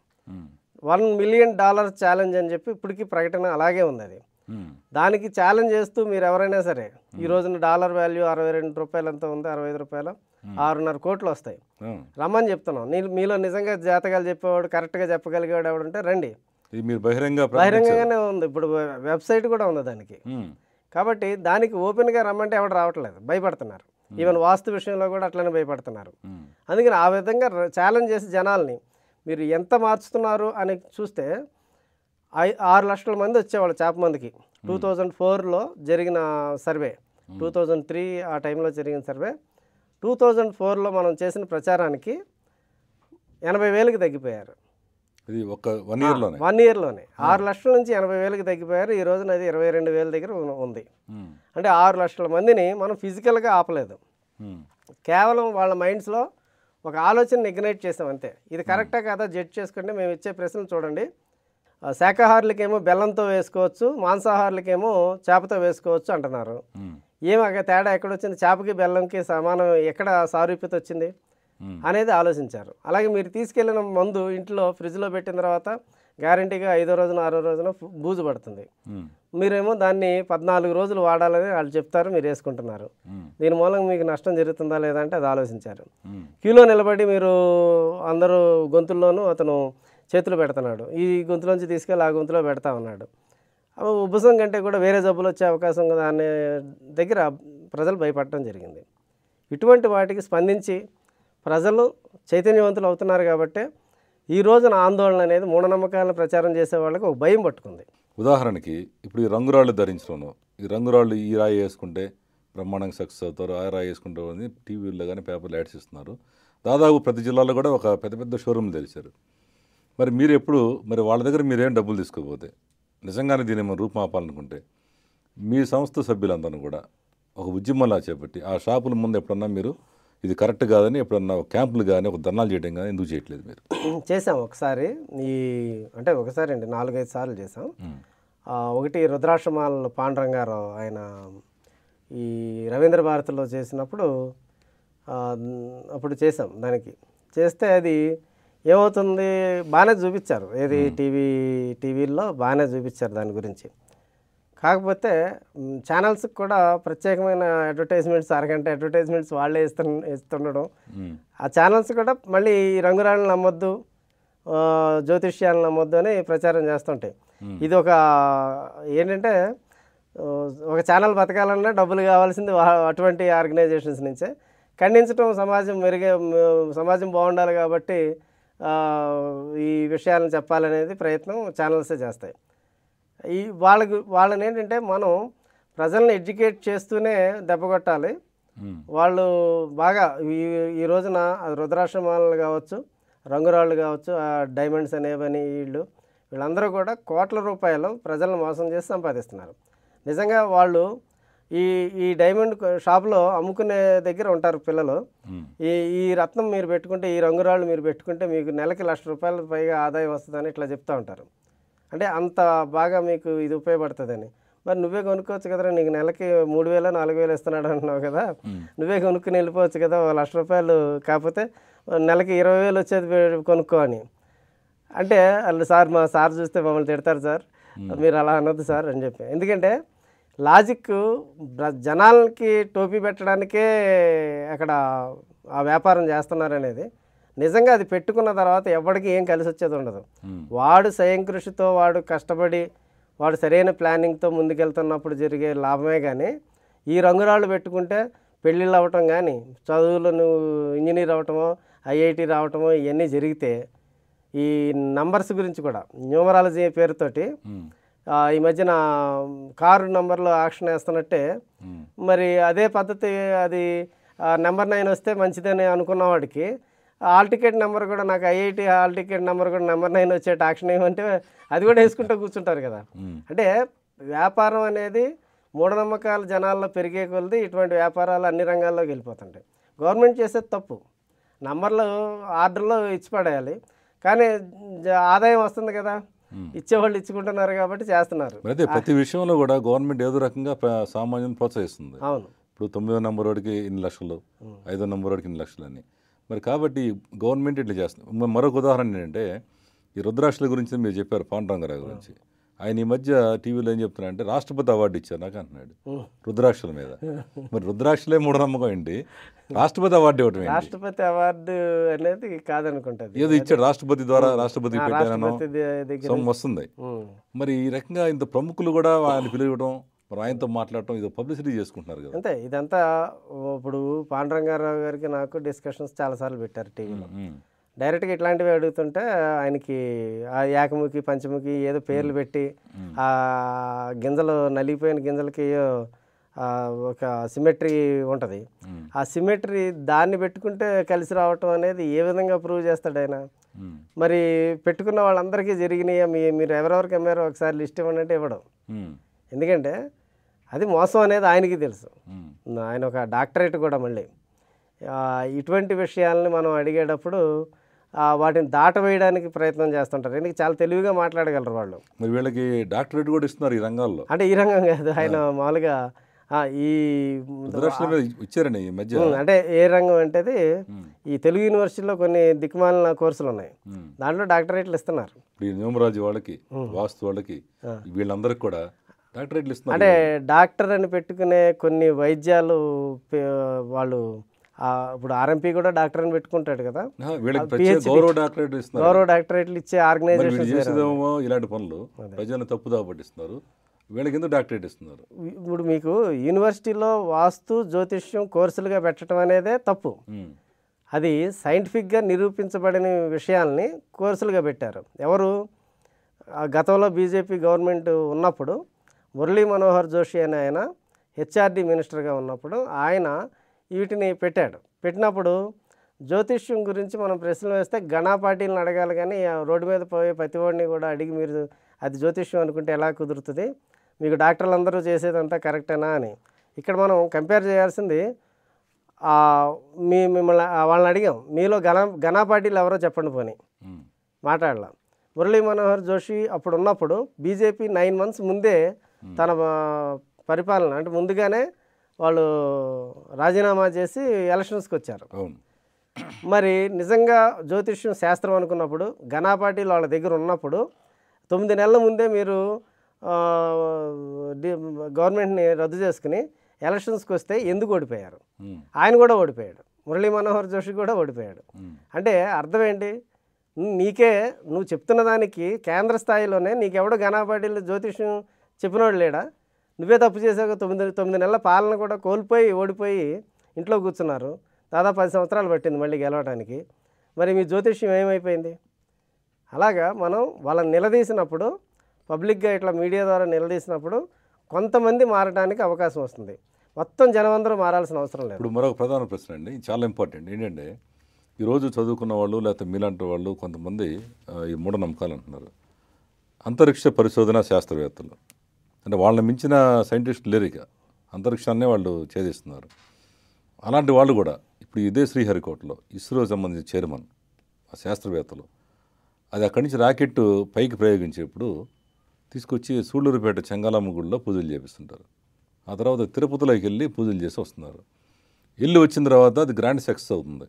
మరి అంటే అప్పుడు ఇదేంటి, అది కరెక్టే కదా? అది జనాలు చూసే వాళ్ళకి ఇంత పెద్ద శాస్త్రవేత్త మొట్టమొదటి వెళ్ళి అక్కడ పూజలు చేయించడం అనేది గమనిస్తున్నారు. దీన్ని ప్రచారంగా అన్ని టీవీలు ఛానల్స్, మన మీడియా అంతా కూడా, ప్రింట్ మీడియా, ఎలక్ట్రానిక్ మీడియా అది రియల్ జరుగుతుంది కాబట్టి చూపిస్తున్నారు. మరి అది కరెక్టే కాదా? ఎందుకంటే వాళ్ళు వెళ్ళటమే ఒకటి, 2 అక్కడికి వెళ్ళిన సక్సెస్ అవుతుంది కూడా. మరి దీని గురించి మీరేమంటారు? ఒకసారి వెళ్ళినప్పుడు పైకి వెళ్ళింది, రెండోసారి తిరుపతిలో పెట్టినప్పుడు కింద పడింది. అప్పుడు కింద పడితే మరి దేవుడికి కోపం వచ్చి కింద పడేసాడు అనాలా? అంటే దేవుడికి ఇప్పుడు మరి మిగతా దేశాలు ఎవరో కూడా ఇట్లా పెట్టట్లేదు, చర్చిలోను మసీదుల్లోనూ పెట్టట్లేదు. తప్పే అది. ఇప్పుడు ఆ శాస్త్రవేత్తకి బలహీనతలు ఉన్నాయి. నేను ఇందాక చెప్పింది అదే. ఒక శాస్త్రవేత్త తన యొక్క రంగంలో అంటే ఈ అంతరిక్ష పరిశోధనలో అందులో నిష్ణాతుడు అయి ఉన్నాడే కానీ అతను మిగతా కార్యక్రమాల్లో కాదు. మరి సరే, దాని హెడ్ ఆఫ్ ది డిపార్ట్మెంట్ అనుకోండి, కింద అనేక వేల మంది శాస్త్రవేత్తలు ఉన్నారు. వాళ్ళు ఎందుకు దీన్ని అంగీకరిస్తున్నారు? ఖండిస్తున్నారు. కింద ఉన్న శాస్త్రవేత్తలు చాలామంది ఖండించడం మన పేపర్లో వచ్చింది. కానీ ఏంటంటే బాస్ని ఖండించేంత ధైర్యం చాలామందికి ఉండకపోవచ్చు. శాస్త్రీయ దృక్పథం లేనోడిని తిక్కలోళ్ళ ఉంటాడు. కాబట్టి ఆయన్ని మనం ఏంటంటే ఆయన్ని మనకి భారతరత్న అవార్డు వచ్చిన సిఎన్ రావు గారు కూడా గట్టిగా విమర్శించాడు. ఈ ఇప్పుడు ఆయన దాకా ఎందుకు, మనం వివేకానంద కూడా ఈ ముహూర్తాలు ఈ జాతకాలని నిందించినోడే. ఆకాశంలో నక్షత్రాలను చూసి మనం భవిష్యత్తును నిర్ణయించుకునేవాడంత దౌర్భాగ్యం ఈ భారతదేశాన్ని బట్టిన దౌర్భాగ్యం అన్నాడు ఆయన. అంటే ఆయన అన్నాడని కాబట్టి అని కాదు, పరిశోధన అనేది మనం చేస్తున్నాం. గ్రహాలకి వాళ్ళు చెప్పే గ్రహాలు నవగ్రహాలు అంటారు. ఆ నవగ్రహాల్లో సైన్స్లో చెప్పే నవగ్రహాలు ఇవి ఒకటే కదా అని అనుకుంటారు చాలామంది. సైన్స్లో చెప్పేది ఇప్పుడు నవగ్రహాలు లేవు, ప్లూటో లేదు. దాంట్లో సూర్యుడు చంద్రుడు గ్రహాల లిస్టులో ఉండదు. సూర్యుడు మనకి సూర్యుడి గ్రహం సెపరేట్, దాని చుట్టూ తిరుగుతున్న అంటే సౌర కుటుంబంలో తిరుగుతున్న గ్రహాల లెక్కే 8. ఈ చంద్రుడు అనేది ఉపగ్రహం. ఇంకొకటి రాహువు కేతువు కూడా ఈ జాతకాలు చెప్పేవాళ్ళు ఆస్ట్రాలజీలో చెప్తుంటారు. అసలు రాహువు కేతువు అనే గ్రహాలే లేవు, ఛాయాగ్రహాలు అంటారు.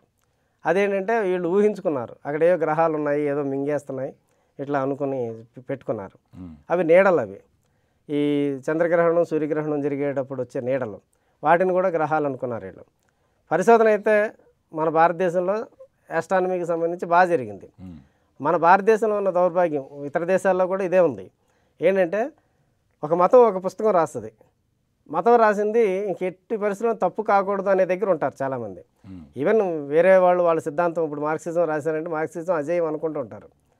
హిందూ మతం, క్రిస్టియానిటీ వీళ్ళు కూడా ఏంటంటే ఇక మతం చెప్పిన ప్రతి వాక్యం కూడా 100% ఈ రోజుకి తర్వాత ఎన్ని కాలాలకైనా కూడా అది ఉంటుంది, నిలబడుతుందని. అట్లా ఉండదు. సైన్స్ ఎప్పుడు కూడా మార్పు చెందుతూ ఉంటుంది. ఆ మార్పు చెందే వాటిని యాక్సెప్ట్ చేస్తూ పోవాలి.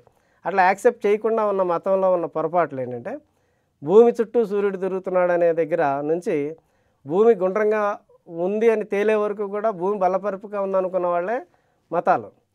అక్కడి నుంచి మారి మారి వస్తున్న ఈ ఆస్ట్రానమీలో అనేక పరిశోధనలు భారతదేశంలో కూడా ఎక్సలెంట్గా జరిగినాయి. ఆ జరిగిన పరిశోధనల్ని అర్థం చేసుకోవటంలో మనకి ఈ డిఫరెన్స్ అంటే మతానికి దీనికి తేడా వస్తుంది ఏంటి అని ప్రజలు అనుకుంటారేమోనని వెంటనే వీళ్ళు కూడా ఈ ఆస్ట్రానమీకి ఈ మతం లింక్ చేయడం కోసం ఈ జ్యోతిష్యాన్ని లింక్ పెట్టేశారు. అంటే వాస్తవంగా మీరు చెప్పి ఇట్లా చెప్తున్నారు. మరి ఇప్పుడు ఈ క్యాలెండర్లు అనేది ఎప్పుడు ముందే ప్రింట్ చేస్తున్నారు. రాబోయే సంవత్సరంలో ఈ యొక్క పండుగలు ఎట్లా వస్తాయి, తర్వాత ఇన్ని ముందే ప్రింట్ చేస్తున్నారు. మరి వాళ్ళకి ఎట్లా తెలుస్తుంది అంటారు? అది ఆస్ట్రానమీ, అది ఆస్ట్రానమీ. అంటే నేను అనేది అందుకనే వీళ్ళు ఏం చేశారు, ఈ ఆస్ట్రానమీ డెవలప్మెంట్స్ ఏవైతే సైంటిఫిక్గా జరుగుతున్నాయో ఈ ఆర్యభట్ట వీళ్ళు భాస్కర్ వీళ్ళందరూ చేసిన వాడిని వరాహమిహిరుడు దాన్ని ఎట్లయినా దీన్ని మింగేయాలని చెప్పేసి వీటికి గ్రహాల పొజిషన్స్కి వాటికి లింక్ పెట్టేశాడు. అదే జ్యోతిష్యం వచ్చింది. అలాగే మీకు ప్లానింగ్, ఒక బిల్డింగ్ కానీ ఒక అంతఃపురాన్ని కానీ కోటని కానీ ప్లాన్ చేసుకోవడానికి ప్లానింగ్ అండ్ కన్స్ట్రక్షన్ సంబంధించిన వ్యవహారాలు ఉన్నాయి. వీటికి అది ఆ టెక్నాలజీ బాగా డెవలప్ అవుతున్న టైంలో దానికి కూడా మళ్ళీ ఫలిత జ్యోస్యాన్ని మిక్స్ చేశారు. అంటే నువ్వు ఈశాన్యంలో మెట్లుంటే నీకు ఇది అవుతుంది అది అవుతుంది అని చెప్పేసి అసలు చక్కటి ప్లానింగ్ కన్స్ట్రక్షన్ గురించి భారతదేశంలో చాలా పరిశోధనలు జరిగితే వాటిని కూడా వీళ్ళు కబ్జా చేశారు. అట్లా ఈ రోజున మళ్ళీ ఈ రోజున యోగా అనేది కూడా అంతే. ఎక్సర్సైజులు మంచి బ్రహ్మాండంగా ఎక్సర్సైజులు కనుక్కుంటే దానికి మళ్ళీ ఓం అని మతానికి గెలిపేశారు. ఇవన్నీ ఒక సైంటిఫిక్ ఎక్స్పెరిమెంట్స్ బ్రహ్మాండంగా జరుగుతున్నవి భారతదేశంలో జరిగినవి. ఈ రోజున అంటే 20th సెంచరీ మొదట్లోనే విమానాలు వచ్చేస్తే అవి కూడా మనం చేసామని కలపడం కోసం ప్రయత్నం చేశారు. అంటే 13th సెంచరీ నుంచి 19th సెంచరీ వరకు జరిగిన పరిశోధనల్ని వాళ్ళు విమానాలు కనుక్కున్నది ఇది వెస్ట్రన్ కంట్రీస్ పేరు వస్తుందేమోనని, అది మన దాంట్లో ఎప్పుడో ఉన్నాయని చెప్పడం కోసం ఇక్కడ ఊహల్ని అంటే భ్రమల్ని అంటే విమానం గురించిన ఒక ఊహ అయితే ఏదైతే ఉన్నాయో మన పురాణాల్లో వాటికి లింక్ చేస్తూ మన దగ్గర ఎప్పుడో ఉన్నాయని చెప్పేసి 1930 నుంచి 1917 వరకు వీళ్ళు ఏం చేస్తారంటే పూణే లైబ్రరీలో ఉన్న ఈ విమానాలకు సంబంధించిన పుస్తకాలను చదివి వీళ్ళు వేదాల్లోనే ఉంది అని చెప్పడం కోసం శ్లోకాలు తయారు చేశారు, సంస్కృత శ్లోకం. ఆ శ్లోకాలు తయారు చేసి వాళ్ళకి పూర్తిగా టెక్నాలజీ అర్థం కాల, అన్నీ రాయలేకపోయారు. తయారు చేసి ఒక బుక్ తయారు చేసి 1930లో మైసూర్ మహారాజా చేత అది ఆవిష్కరించడానికి అడిగారు. ఇది ఎలా వచ్చింది ఏంటి అని అన్ని ప్రశ్నలు అడిగాడు ఆయన. నేను చేయను అన్నాడు. ఆయన మైసూర్ మహారాజు ఒప్పుకోకపోతే దీన్ని కూడా వాళ్ళు ఓన్ చేసుకోవాలనుకున్నారు. ఇది కూడా అంటే విమానాలను కూడా ఎప్పుడో ఉందని చేయవు. తర్వాత ఏమైందంటే జిఎస్ అయ్యర్ అని ఆయన 1958లో మరలా ఆ పుస్తకాలు భలేదు ఉన్నాయని చెప్పేసి బెంగళూరు నుంచి ఆయన ఇదేదో మన వాళ్ళు ప్రాచీన విజ్ఞానం అనుకుని ఆయన మళ్ళీ తీసుకెళ్ళి ముంబైలో విమానాలు తయారు చేయడానికి అందులో ఉన్న రాసిన రాతలన్నిటికీ కలిపి చేయించాడు. అవి ఎగరకపోగా కాలిపోయినాయి. అందుకని ఏంటంటే ఆ తర్వాత పక్కన పడేస్తే అసలు ఏం జరిగిందని మళ్ళీ ఈ పుస్తకాలు రాసింది ఎవరు ఎలా అని పరిశోధన వెనక్కి తీసుకెళ్ళి చూస్తే ఈ శ్లోకాలు ఛందస్సు అంటే సంస్కృతం వేదాల్లో ఉన్న ఛందస్సుకి ఈ వీళ్ళు రాసిన విమానాల గురించి రాసిన శ్లోకాలకి ఛందస్సు మ్యాచ్ కాలేదు. కాబట్టి ఇది వేదకాలం నాటిది కాదు, ఎవరో తయారు చేశారు. ఈ ఛందస్సు తయారు చేసేవాడు ఎవడు, ఇది ఎక్కడి నుంచి అని మొత్తం చేస్తే 1913 నుంచి 17 వరకు సుబ్బరాయ శర్మ అని ఆయన, హనుమంత శాస్త్రి అని ఆయన ఇద్దరు కలిసి ఆ పుస్తకాన్ని తీసుకొచ్చి మైసూర్ మహారాజు ఒప్పుకోకపోతే అక్కడ పక్కన పడేశారు. అది మళ్ళీ 58లో ఒక ఆయన ప్రయత్నం చేశారు. ఇప్పుడు మరలా మొన్న సైన్స్ కాంగ్రెస్ జరిగితే దాంట్లో ఈ మూఢనమ్మకాలను తీసుకెళ్ళి ఒక ఆయన అప్పుడు 80 శ్లోకాలు రాస్తే ఇంకో 300 శ్లోకాల కింద తయారు చేసి పెట్టాడు. ఏమని రాసిందో ఒక్కొక్క శ్లోకం చదివి అర్థం చెప్పాయంటే, నీ విమానం శత్రు విమానాన్ని తప్పించుకోవాలనుకుంటే నీ విమానం అద్దాలకి పొగాకు వేప నూనెలు రాసేస్తే దాని మీద నుంచి వచ్చిన పొగలతో శత్రువు నీ విమానాన్ని కనిపెట్టలేడు. ఇట్లాంటి శ్లోకాలు అన్నమాట. అంటే అసలు ఏంటిది, విమానం బస్సు అది ఆపేసి అద్దాలకి రాయటానికి అది అంటే అంత హాస్యాస్పదంగా ఉంటాయి ఆ శ్లోకాలన్నీ. అంటే వీడికి అక్కడ టెక్నాలజీ అర్థం కాల, రాయడానికి ఏం చేయాలో తెలియలేదు, సూత్రాలు లేవు, ఏ విధంగా ఒక ఏరోప్లేన్ ఎగురుతుందో తెలియదు. మరి ఆ వేదాల్లో మనం అడిగే ప్రశ్నలు మనం సరిగ్గా అడిగితే వేదాలు ఏ విధంగా వచ్చినాయి, తాటాకుల మీద కూడా రాయలేదు వాళ్ళు, శృతుల్లో వచ్చినాయి. శృతుల్లో వచ్చినవంటే ఒకరి ద్వారా ఒకళ్ళు చెప్పుకుంటూ వచ్చిన వాటికి అంటే లిపే లేదు, సరైన లిపి కూడా లేని రోజులు. ఇక పేపరే తయారు చేసుకోలేదు, తాటాకుల మీద రాసుకున్న రోజులు. తాటాకుల మీద రాసుకున్న వాళ్ళు విమానాలు తయారు చేశారంటే ఎట్లా నమ్మాలి?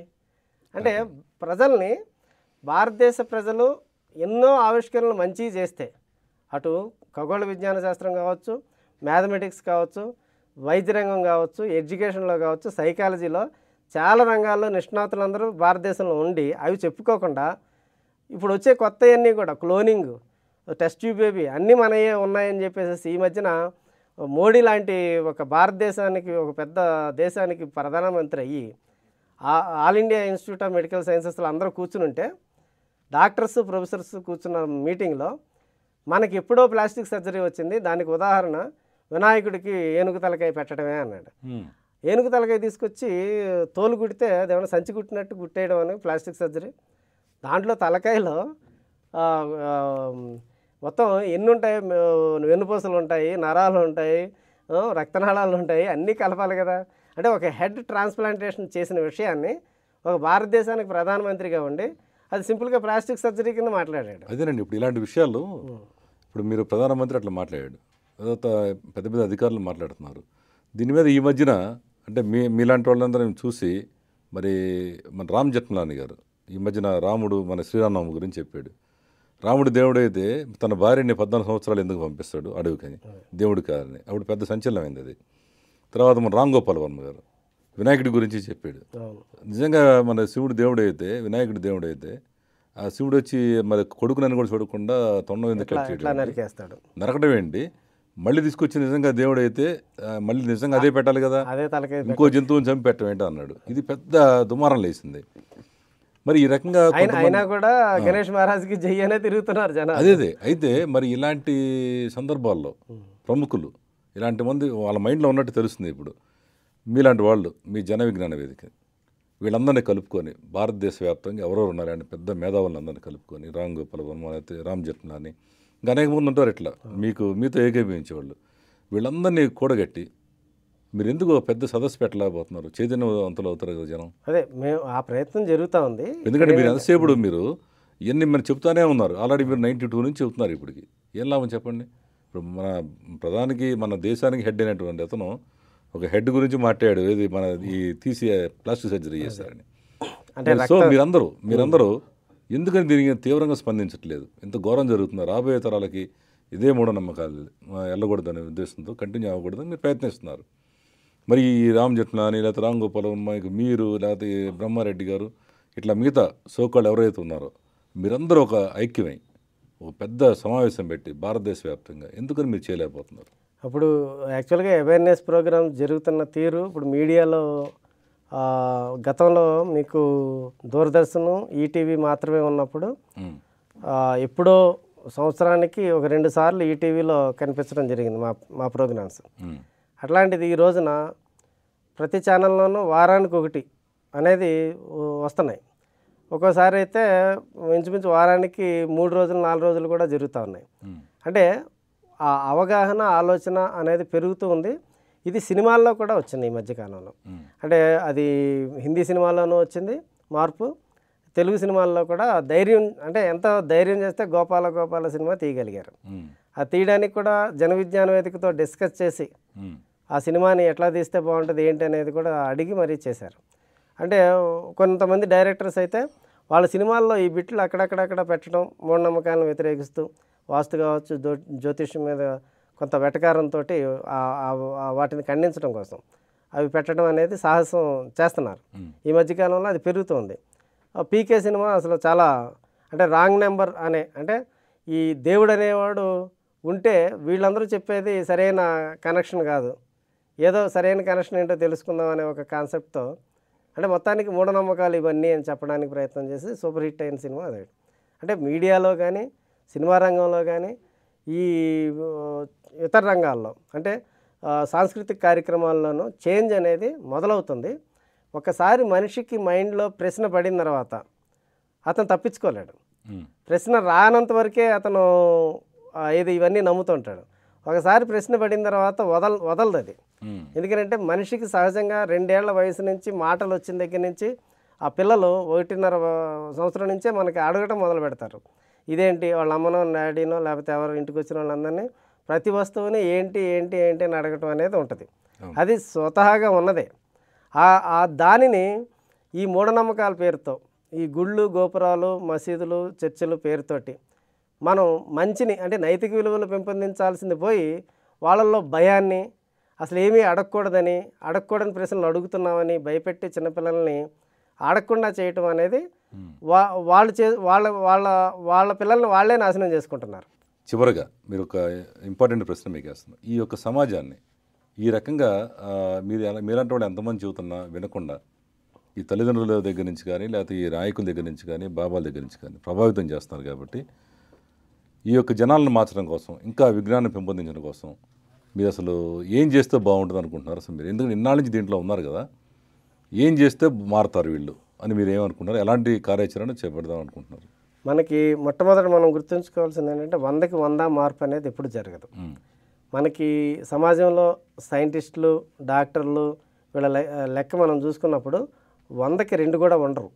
కానీ ఆ సైంటిస్ట్ కనిపెట్టిన టూత్పేస్ట్ వాడతాం, ఆ సైంటిస్ట్ కనిపెట్టిన అనేక రకాల ఇన్స్ట్రుమెంట్స్, మొబైల్ ఫోన్స్ లేకపోతే ఇంకేమైనా మన జీవితాన్ని నిత్య జీవితంలో అవసరమైన వాటిని ఆహార పదార్థాలు ఏదైనా కూడా ఒక సైంటిస్ట్ చెప్తేనే మనం ఫాలో అవుతున్నాం. అది కాకుండా మనం మూర్ఖత్వంగా చేయాలనుకునేవి ఇక కొన్ని ఉంటాయి. కానీ ఆ మార్పు తీసుకొచ్చే వాళ్ళు 100కి 2 దొరికితే చాలు మాకు. అంటే సమాజంలో 98 మంది నమ్మేవాళ్ళు ఉన్నా 2 సరైన వాళ్ళు దొరికితే ఈ సమాజాన్ని మార్చడానికి లీడర్స్ వాళ్ళు సరిపోతారు. కాబట్టి ఆ ప్రయత్నంలో భాగంగానే స్కూల్స్కి వెళ్ళి మనం చిన్నప్పటి నుంచే వాళ్ళకి సైంటిఫిక్ కాన్సెప్ట్స్, అసలు సైన్స్ బాగా అర్థమయ్యే విధంగా వాళ్ళు ఏ విధంగా ప్రశ్నలు వేయాలి, ఏ విధంగా విషయాలను తెలుసుకోవాలి అనేది చెప్తుంటాం. దాంతోపాటు మ్యాజిక్ అనేది నేర్పుతాం. ఈ మ్యాజిక్ నేర్పడంతో ఏమవుతుందంటే పిల్లలకి చాలా ఇంట్రెస్ట్ పెరుగుతుంది. ఓహో ఇట్లా చేస్తే మనకి చాలా విషయాలు చేయొచ్చు అనేవి కొన్ని వందల మ్యాజిక్లు వాళ్ళకి నేర్పడంతో వాళ్ళకి సైన్స్ మీద ఇంట్రెస్ట్ క్రియేట్ అవుతుంది. సైన్స్ అనేది లేకుండా ఏ ఇష్యూ లేదు. ఈ రోజున ఆర్ట్స్ అండ్ సైన్స్ అనే పేరుతో చెప్తున్నారే కానీ ఆర్ట్స్ కూడా ఈ రోజున సైన్స్ అనేది వచ్చేసింది. ఒక సంగీతం కూడా ఒక సైంటిఫిక్గానే దానికి సూత్రాలు ఉన్నాయనేది వచ్చింది. మీకు పొలిటికల్ సైన్స్ అని పెట్టుకున్నాం. ఇంతకుముందు ఆర్ట్స్ అని చెప్పేవాళ్ళం. అన్నిటికీ సైన్స్, సైకాలజీ కూడా ఒక సైన్స్. అలాగే సైన్స్ అంటే కేవలం పిపెట్టు, బ్యూరెట్టు, ల్యాబ్ అనేది కాదు. ప్రశ్న వేయబడింది ఏదైనా కూడా సైన్స్ అనేదే. ఆ కాన్సెప్ట్స్ని మనం ప్రజల్లోకి, చిన్నపిల్లల్లోకి ప్రధానంగా తీసుకెళ్తే వాళ్ళే మనకి ఈ రోజున ఉపయోగపడతారు. Thank you very much TV Rao గారు. మీ జన విజ్ఞాన వేదిక ద్వారా ఈ ఇంకా రాబోయే రోజుల్లో ఈ చిన్నపిల్లలకు చైతన్యం చేయడం కానీ ఇంకా అనేక రకాలుగా ఈ ప్రజలు ఇంకా చైతన్యవంతులు అవ్వాలని, జన విజ్ఞాన వేదిక ఇంకా స్ట్రాంగ్ అవ్వాలని కోరుకుంటూ ఈ హార్ట్ సిటీ కార్యక్రమానికి మీరు ఇచ్చేసినందుకు ప్రత్యేకంగా ధన్యవాదాలు. ఇది ఈరోజు హార్ట్ సిటీ కార్యక్రమం. తిరిగి వచ్చే వారం మరొక విశిష్ట వ్యక్తితో కలుద్దాం.